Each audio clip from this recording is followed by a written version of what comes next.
5세대 이동통신 시대가 어느덧 1년 앞으로 다가왔습니다. 상용화가 계획대로라면 내년 3월이죠. 늦어도 9월까지는 5G 장비 업체 선정이 끝나야겠습니다. 이 업체 선정과 관련되어 넷상에서도 여론이 아주 뜨겁게 전개되고 있는데요. 자국의 특정 기업에 대한 특혜는 안 된다, 삼성 몰아주기는 반대, 이런 의견도 있고, 화웨이의 경우 보안상의 문제가 있기 때문에 가격이 좀 싸더라도 국가 안보 차원에서 선택해서는 안 된다, 이런 의견도 있죠. 이 밖에도 다양한 의견들이 있는데 그 별개의 의견들이 모두 나름의 설득력이 있습니다. 그래서 오늘은 이 5세대 이동통신 기술과 관련해 그동안 있었던 이야기들을 간단히 정리하는 시간을 갖도록 하겠습니다. All about IT Gadget Soul. 다소 따분해지는 이야기들이 있을 수 있는데 최대한 중요한 부분만 정리해보겠습니다. 우선 기존 세대의 통신 표준들이 최대 얼마만큼의 속도를 낼 수 있느냐, 그러니까 최대 전속률에 다소 초점이 맞추어졌던 것에 비해 5G는 사용자가 체감하게 되는 실제 속도에 함께 초점이 맞춰졌다, 이렇게 정리해볼 수 있겠습니다. 잠시 최대 전속률과 관련해서 이야기를 해보면 최대 전속률과 평균 전속률 간의 차이가 있겠죠. 또한 최대 전속률이 높더라도 기기 간 연결이 좀 어렵거나 전송 중간에 지연이 많이 발생하면 체감하는 속도가 또 늦어질 수 있겠습니다. 그래서 앞서 말씀드린 것처럼 체감 전속률이라는 지표가 5G의 또 한 가지 중요 포인트인데요. 정말 실질적으로 체감하기에도 빠른 통신 환경을 추구하겠다는 거죠. 5G가 추구하는 핵심 성능 지표들이 다음과 같습니다. 체감 전속률, 최대 전속률, 이동속도, 전송지연, 연결기기 밀도, 에너지 효율, 주파수 효율, 면적당 용량, 이 숫자들보다는 주요 지표들을 주의 깊게 살펴보면 5G의 궁극적인 목표 중에 하나를 유추해 볼 수 있습니다. 바로 사물 인터넷이죠. 속도도 물론 빠르지만 여러가지 IoT 생태계에 연결된 다양한 기기 간에 부드럽고 또 자연스러우면서 효율적인 그런 통신 환경을 추구한다, 이렇게 정리해보면 되겠습니다. 먼저 주요 히스토리들을 정리해보았는데요. 다음과 같습니다. 2017년 12월에 5G 종속 모드의 표준이 확정됐고요. 2018년 2월에는 평창올림픽 5G 시험 서비스가 있었죠. 그리고 2017년부터 얼마 전까지 5G 관련하여 정리를 같이 해야 되는 이 해외에서 있었던 이 재미있는 사건이 하나 있었는데요. 브로드컴이 퀄컴을 M&A 하려는 시도들이 있었고, 트럼프 행정부에서 행정명령으로 이 인수를 막게 되면서 결국 1년여에 걸친 이 브로드컴의 인수작전은 얼마 전 브로드컴이 퀄컴이 아닌 전혀 다른 업체를 인수하게 되면서 막을 내렸습니다.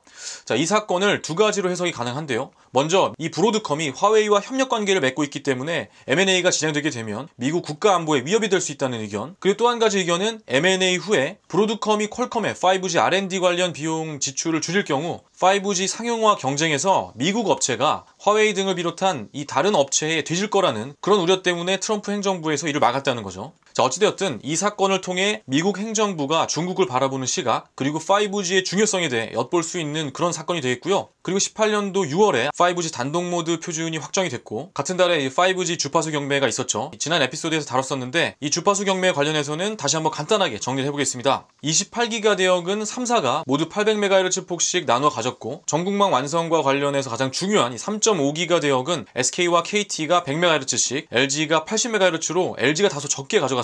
그리고 정부 차원에서도 마찬가지고 통신 3사는 다시 한번 세계 최초 5G 상용화를 계획하고 있습니다. 그러기 위해서는 조만간 통신망 장비 업체에 대한 결정이 이루어져야겠습니다. 서로 부딪히고 있는 부분에 대해서만 간단히 정리해보겠습니다. 우선 가격과 관련하여 양사 입장을 정리해보면, 화웨이 입장은 삼성에 비해 30%가량 비용이 저렴하다, 이런 주장이고요. 삼성 입장에서는 심각한 사고 발생 시에는 중국에서 엔지니어가 직접 파견돼야 되는 이런 사후 비용들이 굉장히 크기 때문에 앞서 말씀드린 이런 가격적 메리트가 희석이 된다, 이런 내용이죠. 자, 우선 화웨이가 저렴하다는 부분은 다들 아시는 내용이겠습니다. 반대로 삼성 측의 주장 역시 일리가 있는데요. 통신의 경우 이 즉각적인 AS가 아주 절실하고 전체적인 사후 비용도 무시 못할 만큼 중요한 부분이 되겠죠.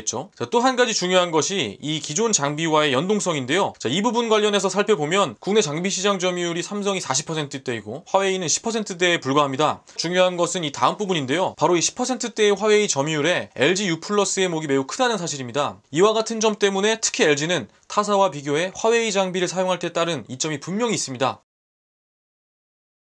상황을 간단히 정리해보면 통신 3사에게 있어서 가장 중요한 것은 바로 전국망 구축일 텐데요. 이 전국망 구축을 위해 3.5기가 장비가 빨리 공급이 되어야 됩니다. 화웨이의 경우 이미 완성이 되어 있는 상태고, 단순히 가격뿐만 아니라 이 기술력에 대해서도 이견이 없습니다. 반대로 삼성 같은 경우는 아직 준비가 안 됐죠. 12월까지 제품을 문제없이 제공하겠다고 그렇게 이야기만 한 상태입니다. 내년 초에 있을 상용화를 준비하기 위해서는 적어도 9월부터는 설비를 구축해야 하고 12월에 공급하겠다는 말만 믿고 기다리는 것도 리스크가 있는 상황에서 최초 전국만 개통이라는 경쟁 앞에서 통신 3사, 특히 U+의 경우는 화웨이 장비를 사용하지 않겠다 이렇게 천명하기도 어려워 보이는 상황이죠. 2013년 LTE 도입기에 U+가 화웨이 장비 도입과 관련하여 미군 기지 주변에는 화웨이 장비를 사용하지 못했던 그런 보안 이슈가 있었는데요. 그리고 시간이 지나 5G 도입을 앞둔 지금 시점에 다시 한번 LG U+에서는 화웨이 장비 도입을 공식적으로 이야기했습니다. 문제는 그 후인데요. 그 후에 이 화웨이 제품에 대한 보안 우려가 다시 한번 국민적인 관심사로 떠오르면서 일부에서는 마치 LG는 보안의식이 부족하다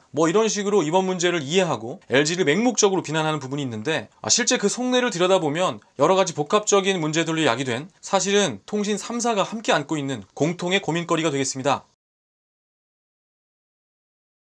국민들이 가장 우려하고 있는 부분이 백도어일 텐데요.